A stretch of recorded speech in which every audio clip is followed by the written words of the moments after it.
Manifiesto a la nación. Los pueblos, en su esfuerzo constante porque triunfen los ideales de libertad y justicia, se ven precisados en determinados momentos históricos a realizar los mayores sacrificios. Nuestra querida patria ha llegado a uno de esos momentos. Una tiranía que los mexicanos no estábamos acostumbrados a sufrir desde que conquistamos nuestra independencia nos oprime de tal manera que ha llegado a hacerse intolerable. En cambio de esa tiranía se nos ofrece la paz, pero es una paz vergonzosa para el pueblo mexicano porque no tiene por base el derecho, sino la fuerza, porque no tiene por objeto el engrandecimiento y prosperidad de la patria, sino enriquecer a un pequeño grupo que abusando de su influencia ha convertido los puestos públicos en fuente de beneficios exclusivamente personales, explotando sin escrúpulos todas las concesiones y contratos lucrativos. Tanto el poder legislativo como el judicial están completamente supeditados al ejecutivo. La división de los poderes, la soberanía de los estados, la libertad de los ayuntamientos y los derechos del ciudadano solo existen escritos en nuestra Carta Magna, porque de hecho en México casi puede decirse que reina constantemente la ley marcial. La justicia, en vez de impartir su protección al débil, solo sirve para legalizar los despojos que comete el fuerte. Los jueces, en vez de ser los representantes de la justicia, son agentes del Ejecutivo cuyos intereses sirven fielmente. Las cámaras de la Unión no tienen otra voluntad que la del dictador.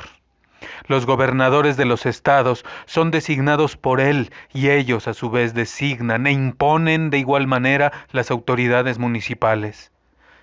De esto resulta que todo el engranaje administrativo, judicial y legislativo obedece a una sola voluntad, al capricho del general Porfirio Díaz, quien en su larga administración ha demostrado que el principal móvil que lo guía es mantenerse en el poder a toda costa. Hace muchos años se siente en toda la República profundo malestar debido a tal régimen de gobierno. Pero el general Díaz, con gran astucia y perseverancia, había logrado aniquilar todos los elementos independientes de manera que no era posible organizar ninguna clase de movimiento para quitarle el poder de que tan mal uso hacía. El mal se agravaba constantemente y el decidido empeño del general Díaz de imponer a la nación un sucesor, siendo éste el señor Ramón Corral, llevó ese mal a su colmo y determinó que muchos mexicanos, aunque carentes de conocida personalidad política, puesto que había sido imposible labrársela durante 36 años de dictadura, nos lanzásemos a la lucha intentando reconquistar la soberanía del pueblo y sus derechos en el terreno netamente democrático. Entre otros partidos que tendían al mismo fin, se organizó el Partido Nacional Antirreeleccionista, proclamando los principios de sufragio efectivo y no reelección como únicos capaces de salvar a la República del inminente peligro con que la amenaza la prolongación de una dictadura cada día más onerosa, más despótica y más inmoral.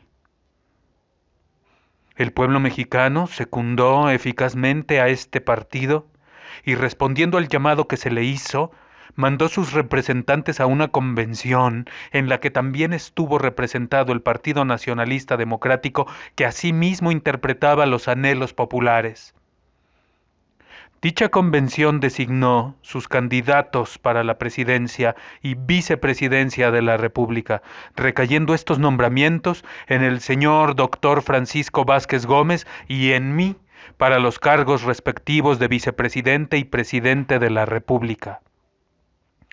Aunque nuestra situación era sumamente desventajosa porque nuestros adversarios contaban con todo el elemento oficial en el que se apoyaban sin escrúpulos, creímos nuestro deber, para mejor servir la causa del pueblo, aceptar tan honrosa designación. Imitando las sabias costumbres de los países republicanos, recorrí parte de la República haciendo un llamamiento a mis compatriotas. Mis giras fueron verdaderas marchas triunfales, pues por doquier el pueblo, electrizado por las palabras mágicas de sufragio efectivo y no reelección, daba pruebas evidentes de su inquebrantable resolución de obtener el triunfo de tan salvadores principios. Al fin llegó un momento en el que el general Díaz se dio cuenta de la verdadera situación en la República y comprendió que no podía luchar ventajosamente conmigo en el campo de la democracia y me mandó reducir a prisión antes de las elecciones, las que se llevaron a cabo excluyendo al pueblo de los comicios por medio de la violencia, llenando las prisiones de ciudadanos independientes y cometiéndose los fraudes más desvergonzados. En México, como república democrática, el poder público no puede tener otro origen ni otra base que la voluntad nacional, y ésta no puede ser supeditada a fórmulas llevadas a cabo de un modo fraudulento. Por este motivo, el pueblo mexicano ha protestado contra la ilegalidad de las últimas elecciones y queriendo emplear sucesivamente todos los recursos que ofrecen las leyes de la República, en la debida forma pidió la nulidad de las elecciones ante la Cámara de Diputados, a pesar de que no reconocía en dicho cuerpo un origen legítimo y de que sabía de antemano que no siendo sus miembros representantes del pueblo, sólo acatarían la voluntad del general Díaz, a quien exclusivamente deben su investidura. En tal estado las cosas, el pueblo, que es el único soberano, también protestó de un modo enérgico contra las elecciones en imponentes manifestaciones llevadas a cabo en diversos puntos de la República. Y si éstas no se generalizaron en todo el territorio nacional, fue debido a la terrible presión ejercida por el gobierno que siempre ahoga en sangre cualquier manifestación democrática, como pasó en Puebla, Veracruz, Tlaxcala, México y otras partes. Pero esta situación violenta e ilegal no puede subsistir más. Yo he comprendido muy bien que si el pueblo me ha designado como su candidato para la presidencia, no es porque haya tenido oportunidad de descubrir en mí los dotes del estadista o del gobernante, sino la virilidad del patriota resuelto a sacrificarse, si es preciso, con tal de conquistar la libertad y ayudar al pueblo a liberarse de la odiosa tiranía que lo oprime. Desde que me lancé a la lucha democrática, sabía muy bien que el general Díaz no acataría la voluntad de la nación y el noble pueblo mexicano, al seguirme a los comicios, sabía también perfectamente el ultraje que le esperaba. Pero a pesar de ello, el pueblo dio para la causa de la libertad un numeroso contingente de mártires cuando estos eran necesarios, y con admirable estoicismo concurrió a las casillas a recibir toda clase de vejaciones. Pero tal conducta era indispensable para demostrar al mundo entero que el pueblo mexicano está apto para la democracia, que está sediento de libertad y que sus actuales gobernantes no responden a esas aspiraciones. Además, la actitud del pueblo, antes y durante las elecciones, así como después de ellas, demuestra claramente que rechaza con energía al gobierno del general Díaz y que si se le hubieran respetado sus derechos electorales, hubiese sido yo el electo para el puesto de presidente de la República. En tal virtud y haciéndome eco de la voluntad nacional, declaro ilegales las pasadas elecciones y quedando por tal motivo la República sin gobernantes legítimos, asumo provisionalmente la presidencia de la República mientras el pueblo designa conforme a la ley sus gobernantes. Para lograr este objeto, es preciso arrojar del poder a los audaces usurpadores que por todo título de legalidad ostentan un fraude escandaloso e inmoral. Con toda honradez declaro que consideraría una debilidad de mi parte y una traición al pueblo que en mí ha depositado su confianza no ponerme al frente de mis conciudadanos, quienes ansiosamente me llaman de todas partes del país para obligar al general Díaz por medio de las armas a que respete la voluntad nacional. El gobierno actual, aunque tiene por origen la violencia y el fraude, desde el momento que ha sido tolerado por el pueblo, puede tener para las naciones extranjeras ciertos títulos de legalidad hasta el 30 del mes en curso en que expiran sus poderes. Pero como es necesario que el nuevo gobierno, dimanado del último fraude, no pueda recibirse ya desde el poder, o por lo menos se encuentre con la mayor parte de la nación protestando contra esa usurpación con las armas en la mano, he designado el domingo 20 del entrante noviembre para que de las 6 de la tarde en adelante todas las poblaciones de la República se levanten en armas bajo el siguiente plan. 1. Se declaran nulas las elecciones para presidente y vicepresidente de la República, magistrado a la Suprema Corte de Justicia de la Nación y diputados y senadores, celebradas en junio y julio del corriente año. 2. Se desconoce al actual gobierno del general Díaz, así como a todas las autoridades cuyo poder debe dimanar del voto popular, porque además de no haber sido electas por el pueblo, han perdido los pocos títulos que podían tener de legalidad, cometiendo y apoyando con los elementos que el pueblo puso a su disposición para defender sus intereses el fraude electoral más escandaloso que registra la historia de México. 3. Para evitar hasta donde sea posible los trastornos inherentes a todo movimiento revolucionario, se declaran vigentes, a reserva de reformar oportunamente por los medios constitucionales aquellas que requieran reforma, todas las leyes promulgadas por la actual administración y sus reglamentos respectivos, a excepción de aquellas que manifiestamente se hallen en pugna con los principios proclamados en este plan. Igualmente se exceptúan las leyes, fallos de tribunales y decretos que hayan sancionado las cuentas y manejos de fondos de todos los funcionarios de la administración porfirista en todos sus ramos, pues tan pronto como la revolución triunfe, se iniciarán la formación de comisiones de investigación para dictaminar acerca de las responsabilidades que hayan podido incurrir los funcionarios de la Federación, de los estados y de los municipios. En todo caso, serán respetados los compromisos contraídos por la administración porfirista con gobiernos y corporaciones extranjeras antes del 20 del entrante. Abusando de la ley de terrenos baldíos, numerosos pequeños propietarios, en su mayoría indígenas, han sido despojados de sus terrenos, ya por acuerdos de la Secretaría de Fomento o por fallos en los tribunales de la República.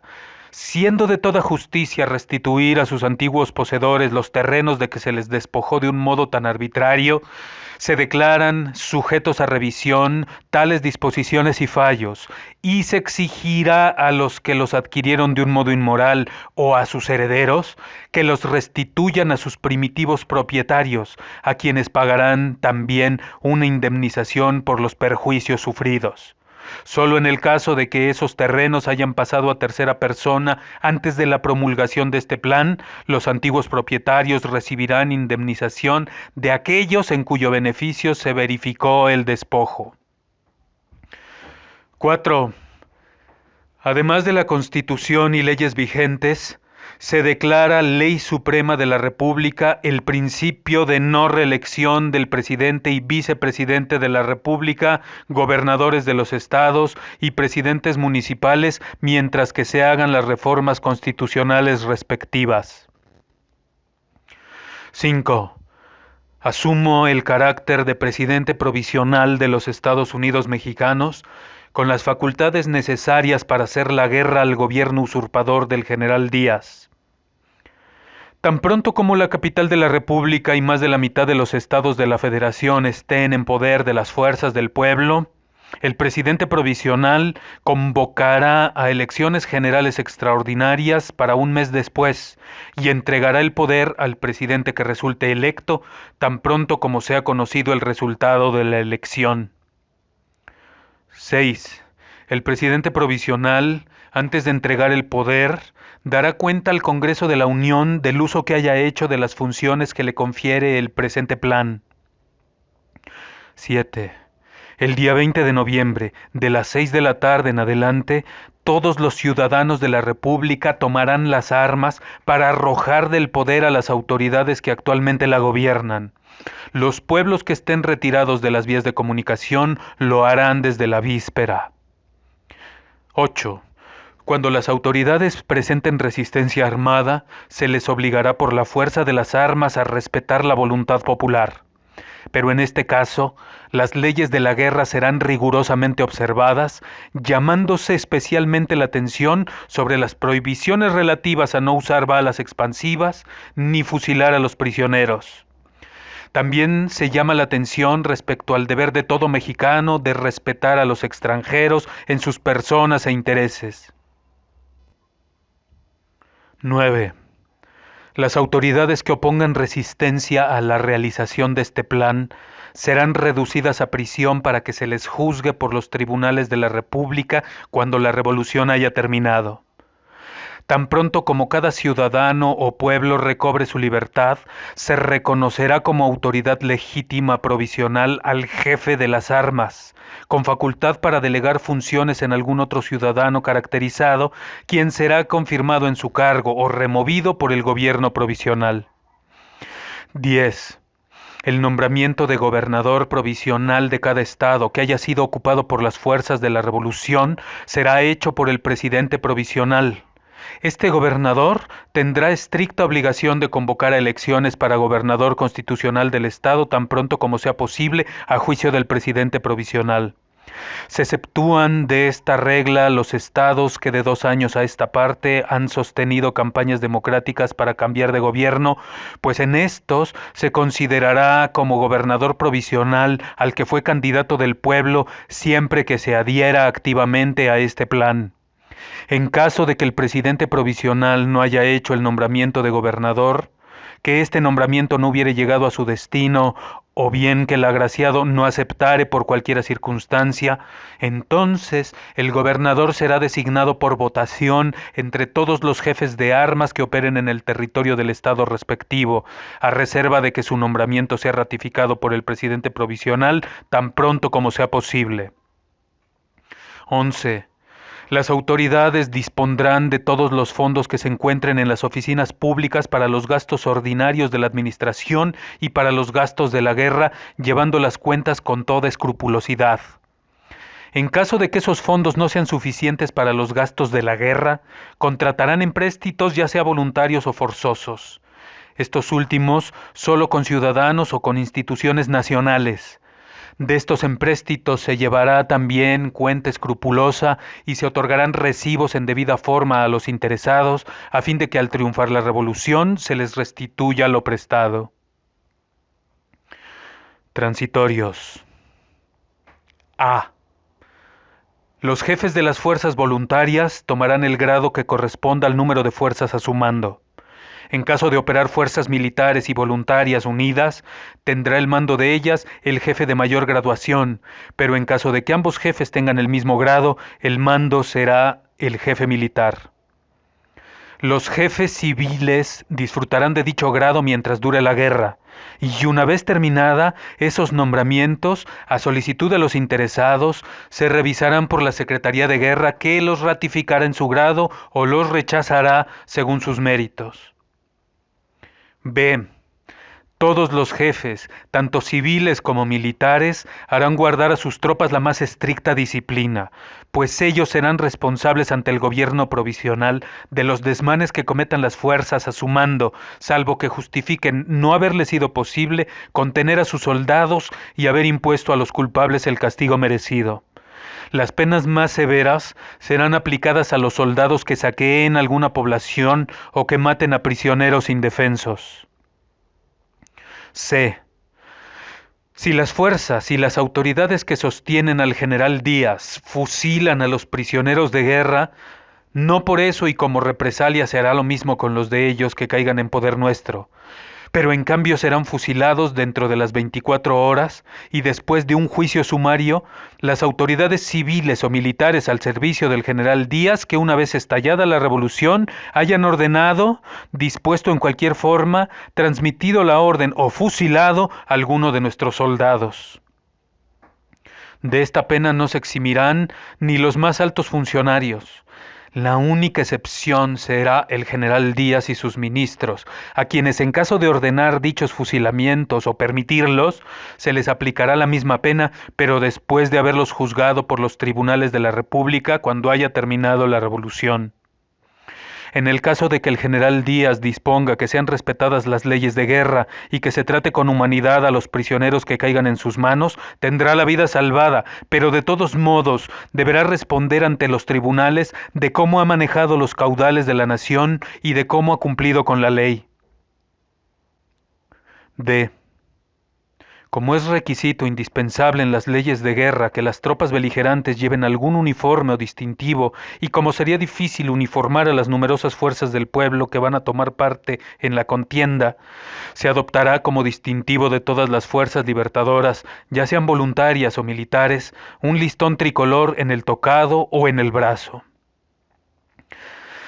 Conciudadanos, si os convoco para que toméis las armas y derroquéis al gobierno del general Díaz, no es solamente por el atentado que cometió durante las últimas elecciones, sino por salvar a la patria del porvenir sombrío que le espera continuando bajo su dictadura y bajo el gobierno de la nefanda oligarquía científica que sin escrúpulos y a gran prisa están absorbiendo y dilapidando los recursos nacionales.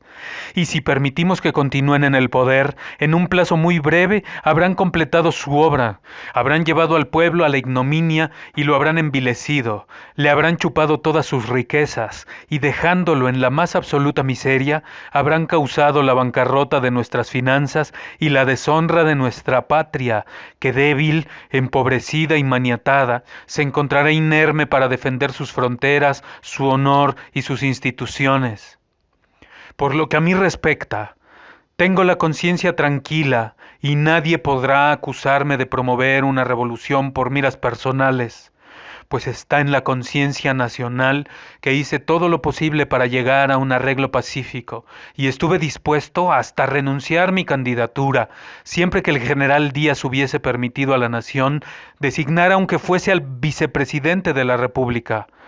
Pero dominado por incomprensible orgullo y por inaudita soberbia, desoyó la voz de la patria y prefirió precipitarla en una revolución antes de ceder un ápice, antes de devolver al pueblo un átomo de sus derechos, antes de cumplir, aunque fuese en las postrimerias de su vida, parte de las promesas que hizo en La Noria y Tustepec.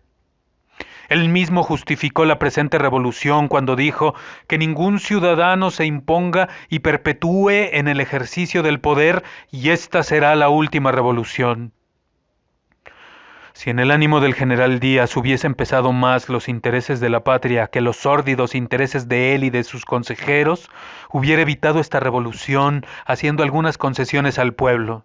Pero ya que no lo hizo, tanto mejor.